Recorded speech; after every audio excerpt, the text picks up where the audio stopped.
Ces trois éléments rendent les hommes impuissants, les rendent infertiles et affectent dangereusement leur performance sexuelle masculine. À la découverte des trois substances en question qui sont très utilisées dans la communauté africaine, c'est en exclusivité sur Nutrition TV.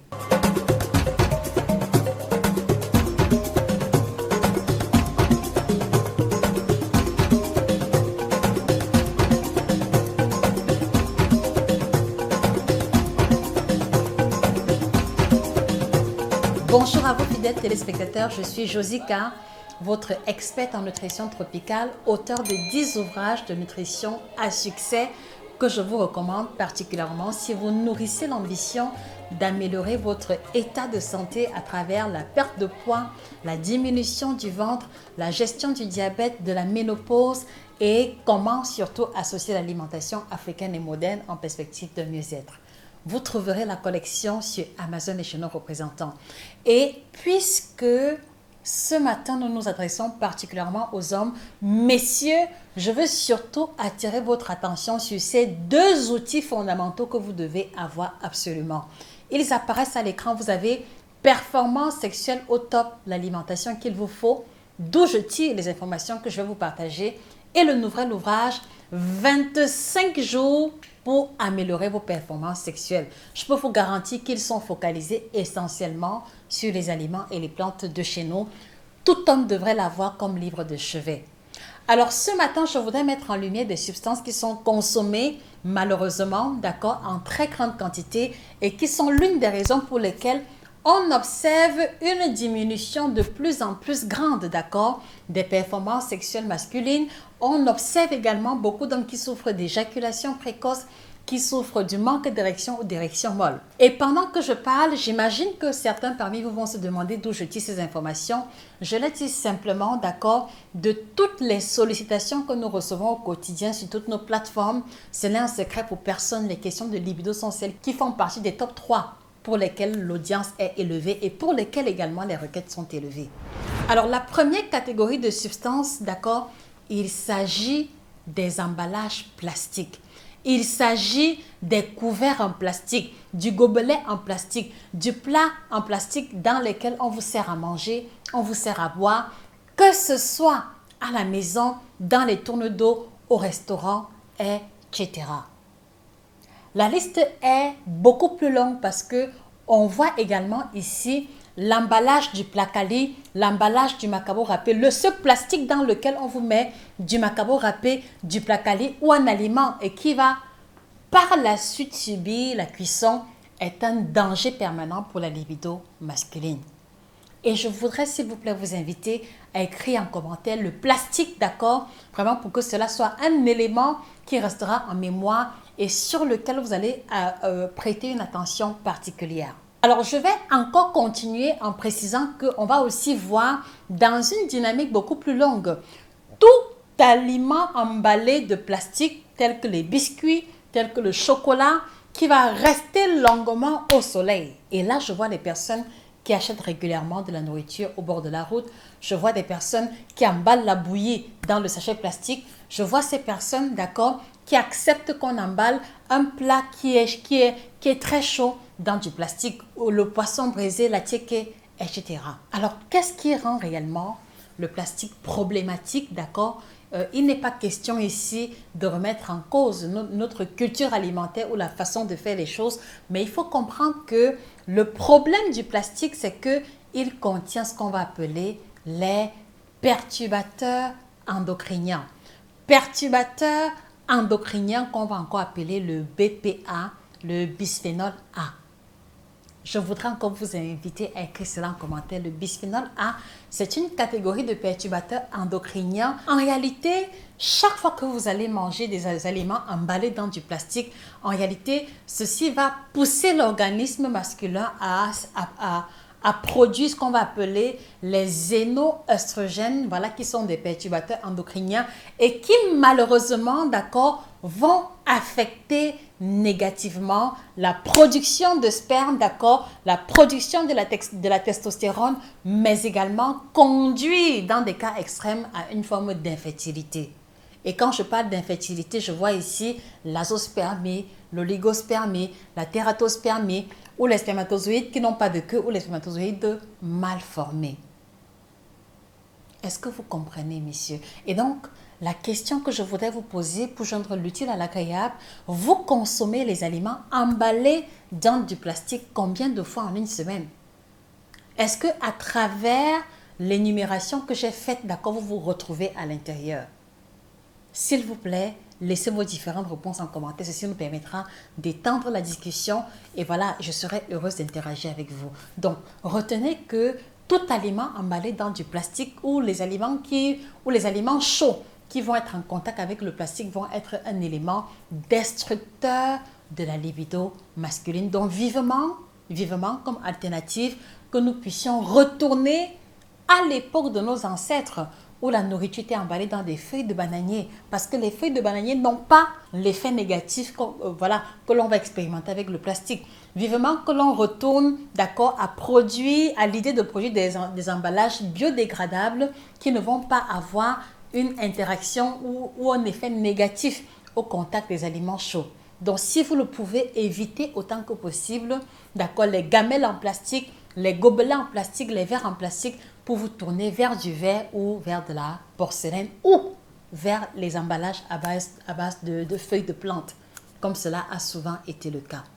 Voilà donc pour la première catégorie qui pose problème et qui affecte négativement les performances sexuelles masculines. Je voudrais vous inviter, très chers, à faire un partage massif de cette vidéo dans les groupes Telegram, WhatsApp, Facebook, partout où l'on retrouve nos tontons, nos papas, nos amis, nos connaissances, d'accord? Prévenir est toujours beaucoup mieux que guérir et je suis convaincue que ce contenu les aidera dans cette direction. Donc la deuxième catégorie, d'accord, de substances qui va affecter négativement la libido masculine, vous allez être surpris et choqués, mais il faut que je vous dise la vérité, il s'agit ici des produits laitiers, du lait qu'il soit liquide, le lait en poudre, la crème fraîche, le fromage, le yaourt, la crème glacée, tout aliment qui est dérivé, d'accord, du lait de vache va être problématique pour la libido masculine. Et donc, je veux vous demander, messieurs, vous consommez les produits laitiers à quelle fréquence hebdomadaire? Merci de nous faire découvrir en commentaire. Ceci pourra nous permettre de proposer d'autres contenus en votre direction. Donc, le problème des produits laitiers, c'est que malheureusement, la plupart des produits laitiers que nous consommons, qui ne sont pas biologiques, d'accord, proviennent d'un élevage intensif durant lequel les animaux, dont les vaches par excellence, ont subi des injections hormonales, ont consommé des doses élevées d'antibiotiques et de substances multiformes pour accélérer leur croissance. Et là, vous comprenez bien qu'il s'agit d'hormones artificielles qui ne vont pas disparaître lorsqu'ils vont produire du lait, qui ne vont pas disparaître lorsque ce lait-là va être transformé pour des produits dérivés. Est-ce que vous comprenez maintenant, chers téléspectateurs? Donc, la consommation des produits laitiers va stimuler la production chez les hommes, d'accord, des oestrogènes qui malheureusement sortent des hormones féminines. Donc, les hommes qui consomment beaucoup de produits laitiers, beaucoup de lait, beaucoup de fromage, beaucoup de crème glacée, café au lait, cappuccino, etc., d'accord, auront tendance sur le long terme et surtout, si la consommation est régulière et en grande quantité, ils vont développer sur le long terme les caractères sexuels féminins. Les caractères sexuels féminins, parmi lesquels, d'accord, le développement de la poitrine, la transformation des pectoraux, d'accord, en une espèce de poitrine féminine, ce qu'on va appeler la gynécomastie. Donc, vous allez vous rendre compte que, en général, beaucoup de nos frères qui se sont retrouvés en Occident et qui consommaient beaucoup de lait ont fini par développer une espèce, d'accord, de développement, une espèce de sein, appelons ça comme ça parce que ça y ressemble. Donc, ils vont développer la gynécomastie. Ils ont aussi commencé à développer une augmentation du tour de taille, c'est-à-dire le gros ventre même et quelquefois avec des plis sur les côtés, comme c'est souvent le cas chez certaines femmes. Donc, ils ont aussi expérimenté une diminution de la production de la barbe, d'accord, et des seins extérieurs qui montraient quelquefois une forme de féminisation. Et voilà, et lorsqu'on va creuser en profondeur la qualité de leur libido, ce sont des personnes en général, d'accord, qui ont de moins en moins d'érections, d'accord, qui ont des érections molles et qui n'arrivent pas, d'accord, à tenir long durant les rapports sexuels, dont des victimes de l'éjaculation précoce.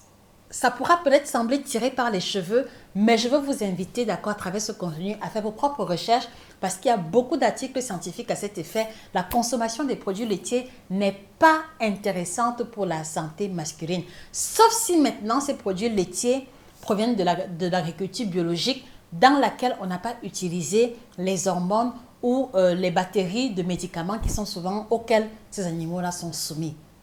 Donc, je voudrais vraiment vous inviter à prendre conscience et si vous êtes fan des produits laitiers, essayez de voir dans quelle mesure vous tournez vers les dérivés végétaux de ces produits laitiers-là ou simplement réduire drastiquement la fréquence de consommation pour que cela réduise également à l'intérieur de votre organisme la teneur élevée de ces hormones artificielles, de ces xénoœstrogènes, de ces oestrogènes artificiels qui ont tendance à vous féminiser. Est-ce que vous comprenez, chers messieurs? S'il vous plaît, rassurez-moi en commentaire que nous sommes en face et que vous comprenez de quoi est-ce qu'il est question. Donc, particulièrement dans l'article scientifique que j'ai pu lire, qui était le journal du Human Reproduction, les expériences menées prouvaient que les hommes qui consommaient énormément les produits laitiers avaient tendance à avoir des spermatozoïdes moins mobiles et des spermatozoïdes de forme irrégulière. Donc, si à ce jour, messieurs, vous avez été diagnostiqué d'azospermie, d'oligospermie ou d'une anomalie au niveau de votre sperme, essayez de voir s'il n'y a pas un lien étroit avec votre consommation de produits laitiers. Donc voilà donc pour cette deuxième catégorie d'aliments. Et donc je vous repose la question, vous consommez les produits laitiers à quelle fréquence hebdomadaire? Peu importe, d'accord, qu'il s'agisse du lait, d'accord, du yaourt, de la crème glacée, de tout produit qui implique l'utilisation du lait, vous les consommez à quelle fréquence hebdomadaire? Merci de laisser les réponses en commentaire. Et la troisième catégorie de substances consommées, d'accord, il s'agit ici du cannabis, il s'agit de ce qu'on va appeler le banga, parce que c'est comme ça que je le connais. Le cannabis, le banga, ces drogues subtiles, d'accord, qui sont autorisées dans certains pays et dans d'autres non, vont aussi avoir un effet dévastateur sur la libido masculine. Et je vais également étirer, d'accord, en pointant du doigt les hommes qui fument la cigarette, les hommes qui fument la chicha, parce qu'il faut bien comprendre que ces fumées-là que vous inhalez ne sont pas inoffensives. Vous le savez, dans une cigarette, on a au moins environ 200 substances toxiques, d'accord? Donc, si vous pouvez inhaler 200 substances toxiques, comprenez bien que vos poumons, mais également votre libido, votre circulation sanguine vont également subir les dégâts collatéraux de ces substances-là. Voilà, et dans le cas par exemple du cannabis, il faut savoir qu'elle contient le THC qu'on a appelé le tétrahydrocannabinol, qui est une substance, d'accord, qui va diminuer la production de la testostérone, donc automatiquement, vous allez être victime d'érection molle, du manque d'érection, éjaculation précoce et des difficultés à concevoir. Et comme je l'ai dit tantôt, la cigarette, vous le savez, contient au moins 200 substances toxiques. Voilà, je ne vais pas revenir dessus parce que ça rendra la vidéo très longue. Mais comprenez bien que les fumées que vous inhalez, d'accord, ne sont pas inoffensives. Et donc, de la même manière qu'elles vont affecter votre cerveau, vos poumons, elles vont aussi affecter la composition de votre sang, la composition également de votre sperme. Et voilà, bonjour les dégâts au niveau de votre libido. J'espère sincèrement que ce contenu fera la différence pour vous et surtout que ceci vous conduira à une prise de conscience véritable. La liste des aliments qui rendent des hommes impuissants est beaucoup plus longue, mais je préfère d'abord m'arrêter ici dans un premier temps en soulignant que les informations sont tirées de l'ouvrage Performance sexuelle au top que je suggère à tout homme africain soucieux de sa libido de l'avoir comme livre de chevet. Et donc, dans ce deuxième ouvrage, 25 jours pour réveiller votre libido, cet ouvrage vous offre 4 semaines de menus qui vont vous aider à vous requinquer essentiellement à travers les aliments et les plantes africaines. Je vous recommande de l'avoir parce que toutes les personnes qui vont se le procurer auront droit à un coaching gratuit par moi-même, d'accord, dans le groupe qui sera créé à cet effet. Donc, allez-y vous le procurer et contactez le numéro qui apparaît au bas de l'écran pour pouvoir être inséré dans le groupe de coaching. Voilà. Et si aujourd'hui vous avez pris conscience et que vous voulez changer votre alimentation, je voudrais vous encourager à effectuer la transition à travers une détoxification de votre organisme à travers notre célèbre kit détox Bio by Josica, le seul produit non laxatif biologique qui va nettoyer vos reins, nettoyer votre foie, nettoyer vos poumons, nettoyer vos intestins de toutes les substances consommées. Qu'il s'agisse du lait qu'on a énoncé, qu'il s'agisse de la cigarette ou qu'il s'agisse des autres substances, vous pouvez être certain que dès les 5 premiers jours, vous aurez les effets visibles de votre détoxification grâce au kit détox Bio by Josica.